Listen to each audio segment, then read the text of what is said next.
E agora você acompanha o Conexão Porto Indústria. Representantes da Associação Brasileira da Indústria Química foram recebidos na semana passada pelo vice-presidente e ministro do Desenvolvimento, Indústria, Comércio e Serviços, Geraldo Alckmin, em Brasília. O encontro teve como objetivo reafirmar o apoio do setor químico às iniciativas que o governo tem implementado. Segundo André Passos Cordeiro, diretor executivo da entidade, as medidas estão gerando resultados positivos e que a continuidade delas é a escolha acertada. Logo que o governo atual tomou posse, ele se defrontou com um nível de alíquotas de imposto de importação, né, tarifa de imposto de importação, rebaixado para uma série de produtos químicos, que a gente chama de resinas termoplásticas. Resinas termoplásticas são as matérias-primas para fazer plástico, Alex. O governo anterior, em agosto de 2022, tinha reduzido essas tarifas, que no Mercosul são em cerca de 14%, para em torno de 3%, Alex.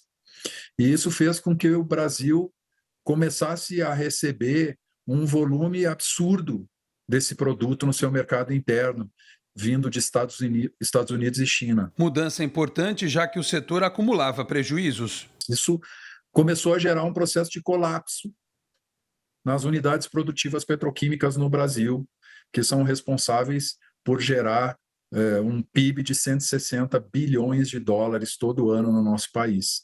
O governo, então, percebendo essa situação, elevou as tarifas de novo para o patamar normal. O representante da Abiquim também destacou um movimento importante no aspecto do regime tributário. Ao final do ano de 2023, novembro, para ser mais preciso, regulamentar por decreto, ou seja, dizer como deveria funcionar um regime tributário especial que a indústria química tinha desde 2013 para enfrentar as diferenças competitivas, né, para enfrentar o subsídio chinês, para enfrentar o gás natural americano muito barato, né, matéria-prima para petroquímica nos Estados Unidos muito barata, e também alguns subsídios que acontecem lá. Então, a gente tinha esse regime tributário especial desde 2013, Alex. Esse regime foi extinto suspenso em junho de 2022 e ficou assim até dezembro de 2023, em situação de extinção. No final de novembro, em situação, perdão, de suspensão. No final de novembro de 2023, o governo atual retomou esse regime tributário especial para a indústria. Essa foi a segunda decisão positiva tomada. Ele também ressaltou que o cenário de concorrência desleal prejudicando o Brasil diante de China e Estados Unidos exigiu uma outra ação fundamental. O governo federal, através da liderança do ministro Alckmin, decidiu elevar, naquele momento, o imposto de importação para 30 cestas de produtos químicos principais, evitando assim um colapso da produção química. E o resultado foi considerado positivo. Essas decisões, elas estancaram parte desse processo. A produção de químicos no Brasil começou a se recuperar. Em vários produtos, como esses insumos para plásticos, o uso de capacidade subiu para cima de 70%. Investimentos começaram a ser retomados, Alex, né? Em função dessas medidas. Só no ano de 2025 foram 760 milhões de reais de investimentos anunciados, aprovados junto ao governo, incentivados pela retomada desse regime tributário. Ele gerou esse regime tributário, 760 milhões de reais de investimento em 2024 para 2025, e há mais cerca de 300 milhões de reais em análise no Ministério da Indústria também, para começarem a ser feitos. André Passos Cordeiro finaliza reforçando que outras medidas precisam ser implementadas para que a indústria brasileira possa seguir se recuperando. A riqueza mundial, em 2024, foi 110 trilhões de dólares, Alex. 110 trilhões de dólares. E é uma guerra por essa riqueza no mundo. 43% dessa riqueza, Alex, é detida hoje por Estados Unidos e China.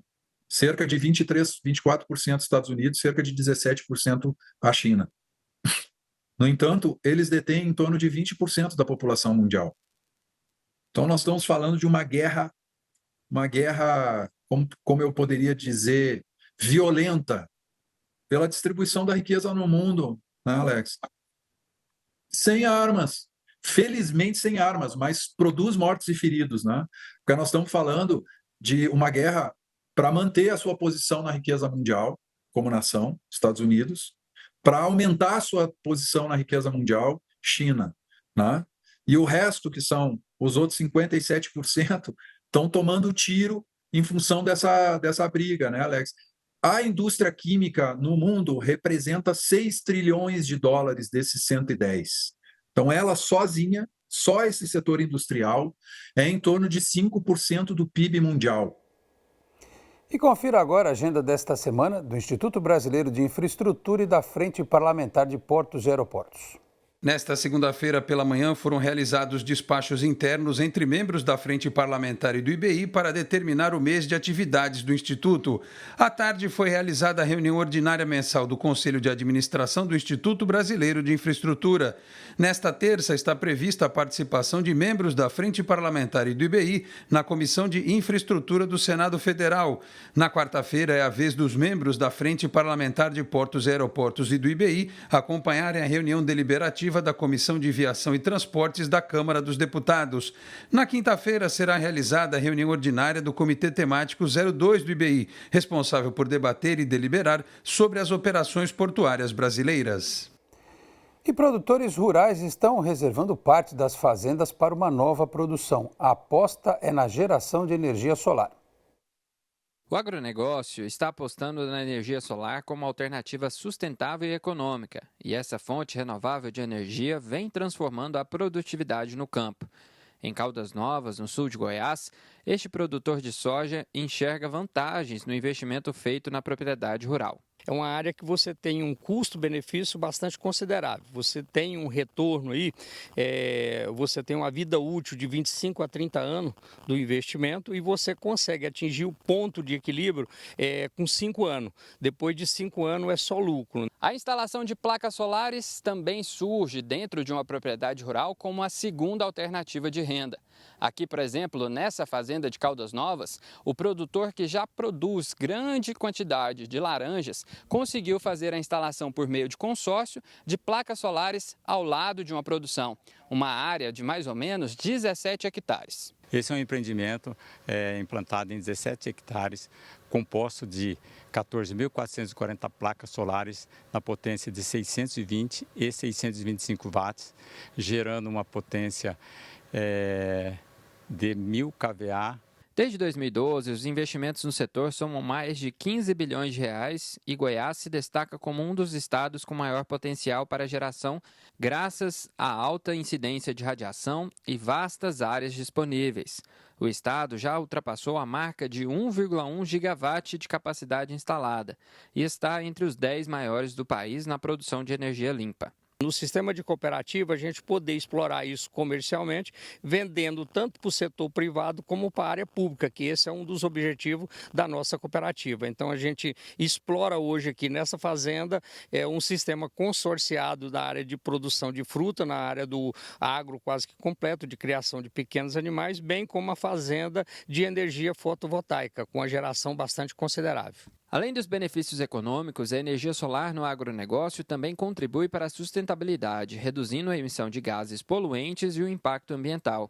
Mesmo assim, o custo do investimento é considerado alto por grande parte dos produtores rurais. Nós temos soluções que vão desde o mercado livre de energia elétrica, que pode ser acessado por todo consumidor de alta tensão. Então, produtores rurais que têm pivô, produtores rurais que têm secadores, armazéns, esmagadoras, descaroçadoras, estão em vários segmentos do agronegócio, podem acessar o mercado livre de energia elétrica, comprar uma energia renovável, escolher a fonte, pode ser energia solar, eólica, hídrica, e reduzir o seu custo com energia elétrica de forma substancial. A expectativa é que o setor cresça em 2025, garantindo mais autonomia energética e competitividade ao agronegócio brasileiro.